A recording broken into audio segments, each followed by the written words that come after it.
Good morning, welcome back to my channel. এখন হচ্ছে 7:20 মতো বাজে। আজকে শনিবার, আমি বাড়ি থেকে যাব অফিস, আবার অফিস থেকে বাড়ি আসবো। তো আজকে ব্লগটা তো শুরুই করে দিয়েছি। তো দেখো আমি এখন কি ব্রেকফাস্ট করছি তোমাদের দেখাচ্ছি। তো দেখতে থাকো ব্লগটা কি হচ্ছে। এই দেখো আজকে খাবো হচ্ছে পান্তা ভাত, এটা জল ঢালা ভাত, আলু ভাজা, দই, কাঁচা লঙ্কা, লবণ হচ্ছে ব্রেকফাস্ট। আর এখন বাজে এটা, বেরোবো একটু পরেই। চলো খাওয়া শুরু করি। এটা খেতে কে কে পছন্দ করো দেখো, আমি দই দিয়ে ভাতটা মেখেছি, তার সাথে কাঁচা লঙ্কা আর আলু ভাজা। মানে খেলে পেট ঠান্ডা থাকে। অত দূর যাবো, গরমে আবার আসবো, তাই জন্য এটাই খাচ্ছি। ভালোই লাগে খেতে। এই দেখো, এটা এখন ট্রেন্ডে আছে, যদিও আমরা অনেক সময় অনেকেই খাই। আর টক হলে ভালো হতো, টক নয়। তোমরা তো সকালে রেখেছিলে, আমি অফিস যাব বলে খাওয়া দাওয়া করছিলাম। আর পান্তা ভাত অফিসে আমি নিয়ে গেছিলাম উপমা, সেটা খেয়েছি, মা করে দিয়েছিল। আর এখন আমি অফিস থেকে ফিরে চলে এসেছি 5টারও আগে। তো এখন আমি স্নান টান করে কী খাচ্ছি সেটা তোমাদের দেখাই। এখন বাজে দেখো এটা, আর খাচ্ছি হচ্ছে মুড়ি। এটা হচ্ছে কালকে মাটন হয়েছিল, তোমরা ব্লগে দেখতে পাবে। সেটার ঝোল আলু দিয়ে মুড়ি। মাংস দিয়ে মুড়ি খেতে কার কার ভালো লাগে? আমার তো বিরাট লাগে। আমি এখানে ঝোলটা মিলিয়ে মিলিয়ে খাবো, হেব্বি লাগে যাকে বলে। আরও পুরোটা নিয়ে নিই। যারা যারা এই কম্বোটা খাওনি, মাটন দিয়ে মুড়ি বা চিকেন দিয়ে মুড়ি, অবশ্যই ট্রাই করো। এটা ভীষণ ভালো খেতে লাগে।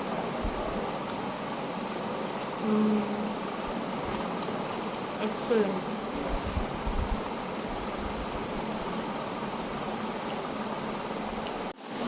খাওয়া দাওয়া আমার কমপ্লিট হয়ে গিয়েছে। আর এখন দেখো আবার একটা কাজ নিয়ে বসেছি, যেটা হচ্ছে আদাগুলো ছাড়িয়ে ছাড়িয়ে রাখছি। কারণ কালকে আমাদের বাড়িতে একটা অনুষ্ঠান আছে। তো সেই জন্য আমাদের অনেক হচ্ছে আদা রসুন লাগবে, অনেক রান্নাবান্না হবে। সেই কারণে দেখো এই যে আদা ছাড়িয়ে রাখছি। অলমোস্ট এতটা ছাড়িয়েছি, এখন এগুলো বাকি আছে, এগুলো সব ছাড়াবো। তারপর এগুলো ব্লেন্ড করে একটু রেস্ট নেব। এই দেখো আমার এই আদাগুলো মানে কাটা হয়ে গিয়েছে। রসুনটা আমি কালকেই করে রেখেছিলাম, দেখাচ্ছি দাঁড়াও। দেখো রসুন আমার কালকেই সব করা হয়ে গিয়েছে। এখন যেটা খাবো সেটা হচ্ছে এই যে সেই মিষ্টিটা। এটা যে কী ভালো খেতে, অলরেডি মা আর পাপার খাওয়া গেছে, এবার আমরা খাবো। এই হচ্ছে সেই মিষ্টি। মিষ্টিটা বড় কথা নয়, বড় কথা হচ্ছে এর সাথে যে এইটা যে ক্রিমটা দেয়, মানে পুরো ক্রিমের মতো দারুণ সুন্দর একটা জিনিস, ঘন টাইপের। এই যে সেই মিষ্টি, এটা যে এত ভালো খেতে কি বলবো তোমাদের। এই হচ্ছে মিষ্টিটা থাকে, আর এর সাথে এরকম একটা ক্ষীর টাইপের থাকে। এটা কতটা গাঢ় দেখো। এই যে এর মধ্যে ড্রাই ফ্রুটস থাকে, ভীষণ ভালো খেতে লাগে। তো চলো এনজয় করি। এই দেখো এখন হচ্ছে কি মশলা পেস্ট করে রাখবো। এর মধ্যে আদা, জিরে, ধনে আর অল্প ধনে গুঁড়ো আছে, এটা ব্লেন্ড করব, পরে বাকিটা করব। এই দেখো আদা, রসুন আর হচ্ছে জিরে, ধনে, এটা বাটা হয়ে গেছে। এরপর লঙ্কা বাটবো। এবার দেখো লঙ্কা ব্লেন্ড করব। এর মধ্যে 12টা শুকনো লঙ্কা আছে, আর হচ্ছে দেখো এরকম 12টা লাল লাল কাঁচা লঙ্কা দেবো। আমাদের বাড়িতে সবাই খুব ঝাল খায়, আমাদের গোটা গোষ্ঠী প্রচুর ঝাল খায়, তো এই কারণে এই যে দিয়ে দিলাম অনেকগুলি লঙ্কা। এগুলো সব বেটে রাখবো। লঙ্কা বাটার কালারটা দেখো জাস্ট, এই যে এটা ওর ঢেলে রাখবো। তো এখন আমি হচ্ছে ফ্রিজে ঢুকিয়ে দেবো এটাও, আর লঙ্কা বাটাটাও পরে ম্যারিনেট করব। ছাদে গিয়েছিলাম জামা কাপড় তুলতে, তো যা যা জামা কাপড় ছিল সেগুলো তুলে আনলাম। আর সন্ধ্যেবেলা ছাদে গেলে খুবই ভালো লাগে, চারিদিকটা বেশ আলো ঝলমল করে, দেখতে খুবই সুন্দর লাগে। অনেকে খেলাধুলাও করে মাঠে সন্ধে অবধি, ভালোই লাগে। এরপর চা খেতে বসলাম। আমরা একসাথে হলে এত বেশি ক্যাচর ম্যাচর করি যে আর তোমাদেরকে আমি অরিজিনাল ভয়েসটা শোনাতে পারছি না, সবাই মিলে ক্যাচর ম্যাচর করছে। তো ভয়েস ওভারই দিচ্ছি দেখো। আর এগুলো হচ্ছে বারাসাতের একদম বিখ্যাত একটা দোকানের গিলেমেটের চপ। তো ওই দোকানে গিলেমেটের চপ, মাটনের চপ, চিকেনের চপ, অনেক রকম চপ পাওয়া যায়, যেগুলো খুব ইউনিক এবং খেতেও ভীষণ টেস্টি। তো এগুলো 15 টাকা করে পিস হয়ে গেছে বর্তমানে। তো ভেতরটায় পুরো গিলে মেটে সব কিছু থাকে। তো যারা এটা গিলে মেটে ভালো খাও তাদের তো ভীষণই ভালো লাগবে। খানিকটা ভেজিটেবল চপের মতো বাইরের কোটিংটা, খেতে ভীষণ সুন্দর। আজকে গোল আলু ভাজা করবো, তাই দেখো আলু কেটে রেখেছি।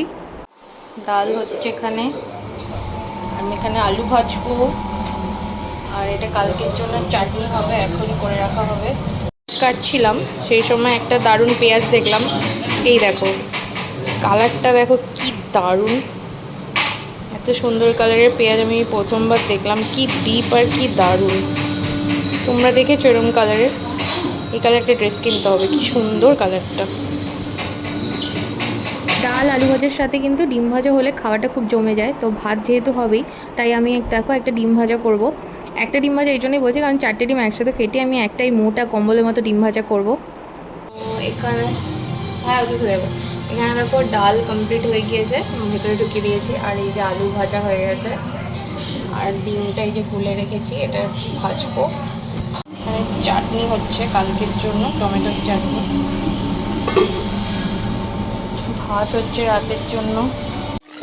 যে পেঁয়াজের পাতা দিয়ে দেখো এখানে গাছের ডিনার তৈরি হয়েছে। এটা পেঁয়াজের পাতা, পেঁয়াজের ছাল আর কলার খোসা। পিছিয়ে গন্ধ পচাই ছিলাম। মা দেখো এগুলো গাছে দিতে এসছে, এগুলো হচ্ছে গাছের ভিটামিন। আমরা ছাদে এসছি, আলো ধরবো মা? ঠিক আছে। এই দেখো বন্ধুরা, এটা হচ্ছে ওই বাড়িটার সজনে গাছ। ওই যে পাশে যে বাড়ি আছে, বেশি দেখাতে পারছি না, বকা দেবে। তো ওদের সজনে গাছের গোড়াটা হচ্ছে আমাদের ঠিক বাউন্ডারির এই যে পাশে, তোমাদের আমি দেখাই ভিডিওতে। তো গাছে এবারে সজনে লেগেছে দেখো, ঠিক আছে, অনেকগুলো লেগেছে। ফার্স্ট টাইম লাগলো, এর আগে লাগেনি। তো আমি কী করবো, এই সজনেটা টান দেবো, ঠিক আছে? পারি পাপাকে একটাই না না একটা পারবো, একটা সাকসেসফুল। এই দেখো এই দেখো এই দেখো, একটাই পেরেছে, আরগুলো হাতে পাইনি। এরকম হচ্ছে এখন, চাটনিটা ফুটছে। আজকে মিষ্টি রস দিয়ে করবো, অনেক রস আছে, সেই আগের দিনে মিষ্টি তোমাদের তো বলেছিলাম। এই দেখো এতগুলি রস, ভালো রস, ওটা গুড়ের রস। দেখো আমি একটা জাম্বো ডিম ভাজা বসিয়েছি, 4টে ডিম একসাথে ঢাকাই ছিল। এখানে দেখো ডিম ভাজা, কম্বল ডিম ভাজা রেডি। তো এগুলোই হচ্ছে আজকের মেনু। একটু পরে খাবো, ভাই আসবে, তো ওর জন্য এরকম মেনু রাখতে হয়েছে, কারণ ও মাছ খায় না। এখানে চাটনিটাও হয়ে গেছে, চাটনিটা গরম, পরে দেখাবো, আমি খাবো তখন দেখাবো। এটা জি বাংলা দেখছি শোনায়। খেতে বসে গেছি, দেখো ডিম ভাজা, ডাল, আলু ভাজা। এখন অনেকটা রাত হয়ে গিয়েছে, এই 11টা মতো বাজে। বাইরে এত সুন্দর হাওয়া, দেখতেই পাচ্ছ আশা করি। গাছগুলো কি সুন্দর নড়ছে দেখো, এই দেখো।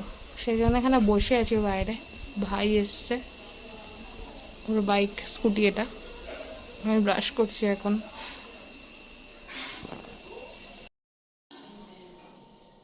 গুড মর্নিং বন্ধুরা।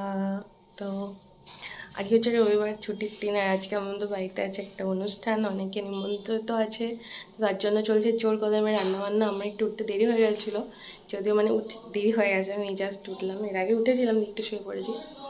তো এখন রান্নাবান্না চলছে, মার বাবা মিলে করছে। তো চলো দেখাই কী কী মেনু, কী কী রান্না হচ্ছে।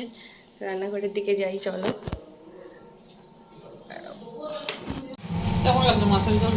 এটা কি মাছের ঝোল? শোল মাছ। এবার অন্য মাছের ঝোল আর কাছে শোল মাছ দিয়ে ঝোল রান্না করেছো? আরে বাবা, ছোট শোল মাছ পাইনি, বড় একটা। তো এরকম এটা হচ্ছে শোল মাছের। আমি বললাম তুমি এত বড় শোল মাছ আনছো, আবার রুই মাছ কে খাবে না? কালি কিলো ও মা, ডিম হয়েছে। আমার শোল মাছের ডিম খেতে দারুণ লাগে। তো এটা রান্না কমপ্লিট। আলু দিয়ে শোল মাছের কালিয়া, দেখো বড় বড় মাংসের মতো আলু, এটা খেতে খুব ভালো লাগে। আচ্ছা, এখানে চিকেন রান্না হচ্ছে সেই বড়টাতে, আগের বারে যেটাতে হয়েছিল। এরকম স্কিনগুলো দিয়ে দিয়েছো? তেল কম দিয়েছো তো? তেল কম দিয়েছো তো? সেটাই বলছি, তেল বেরোবে। স্কিন দিয়েছো না, আরও বেরোবে। এই লাউ কি দিয়ে হবে? চিংড়ি মাছ দিয়ে হবে না তো। এটা হচ্ছে লাউ, এটা হবে চিংড়ি মাছ দিয়ে। তো পাপা হচ্ছে বেরিয়েছে বাজারে একটা কাজে, আরও কিছু জিনিস বাকি ছিল, চিংড়ি মাছ কাটতে দিয়েছিল, সেগুলো আনতে গেছে। আর আমি এখন দায়িত্ব নিয়ে নিয়েছি রান্নার। তখন আমি উঠে গিয়েছি, মা যদি শুতে বলেছিল। আর এত বড় খুন্তি দিয়ে করছি। তো এটা কষা হচ্ছে, আর এদিকে হচ্ছে ওই পুচকেটা দাদার মেয়ের, ওর জন্য গিলে মেটে মাংস দিয়ে ঝাল ছাড়া তরকারি, যেহেতু ঝালটা খেতে পারে না, ভালোই খায় কিন্তু এটা তো প্রচুর ঝাল দিয়েছি ওর জন্য। এ দেখো মাংস কষানো হয়ে গিয়েছে, লাইট কম ভালো বোঝা যাচ্ছে না, এবার জল দিয়ে দেবো, সাইডগুলো কাছানো হয়নি, দিয়ে গেছে, জল দিয়ে দেবো। আবার গেল তোমার চাও, এত বাড়িয়ে রাখলে হয় নাকি? তাই দাও, জল দাও, অল্প একটু জল দেবো, মানে কষা কষা হবে একটু, ওটাই বলছি। নাড়া দিবানি। দেখো এটা আমার চা খাবো এখন, আর এই যে বিস্কিট। এই যে মামি চলে এসছে, ছোট মামি। আমার ছোটো মামি কিন্তু এসেছিলো আমাদেরকে রান্নাবান্নায় হেল্প করতে। তো ছোটো মামিরা তো বিরাতে থাকে, তোমাদেরকে আগের দিনই বললাম। আমাদের এখান থেকে 3টে স্টেশন, হৃদয়পুর, বারাসাত, তারপরে বামুনগাছি, দত্তপুকুর, তারপরে বিরাট। তো মামি সকাল সকালই চলে এসেছিলো হেল্প করবে বলে। তার অলরেডি আমাদের রান্নাবান্না কমপ্লিট হয়ে গিয়েছিলো, তাই জন্য মামি এসে লাউয়ের তরকারিটা করলো চিংড়ি মাছ দিয়ে। আর হচ্ছে মামি কিন্তু একটা নতুন রেসিপি করবে, সেটা হচ্ছে আমাদের কাছে নতুন, কারণ আমরা বাড়িতে কোনো দিন এরকম বানাইনি। মামি করবে হচ্ছে ওই আলু ভাজাটা, যেটা চিপস টাইপের থাকে, বাদাম দিয়ে আর হচ্ছে কারি পাতা দিয়ে। তো এটা করার জন্য দেখো আলুটাকে স্ক্র্যাপারে কুচিয়ে নিয়ে ভালোভাবে ধুয়ে জল ছড়িয়ে ফ্যানের তলায় দিয়েছে পেপারের উপর শুকাতে দিতে। পেপারটা একটা পেপার পাল্টে আবার একটা পেপারে রেখেছিল, একদম শুকিয়ে যাবে ঝরঝরে করে। তো তারপরে সুন্দরভাবে কিন্তু সেটা ছাকা তেলে ফ্রাই করেছে। তার আগে বাদাম ভেজে তুলে নিয়েছে আর কারি পাতা ভেজে তুলে নিয়েছে। আমি কিন্তু তোমাদের ওগুলো পুরো প্রসেসটা দেখাতে পারিনি এই কারণে, কারণ সবাই চলে এসেছিলো বলে, আর সবার সাথে গল্পে ব্যস্ত ছিলাম। আমার বড় মামিরা, দাদা, বৌদি, মানে বড়দা, বড় বৌদি, আর পুচকেটা, আর বড় মামা, বড় মামি, ছোটো মামা, ছোটো মামি, আর ভাই, এরাই সব এসেছিলো। আর হচ্ছে আমার কাজিন সিস্টার, ওরা কিন্তু সন্ধ্যেবেলায় এসেছিলো।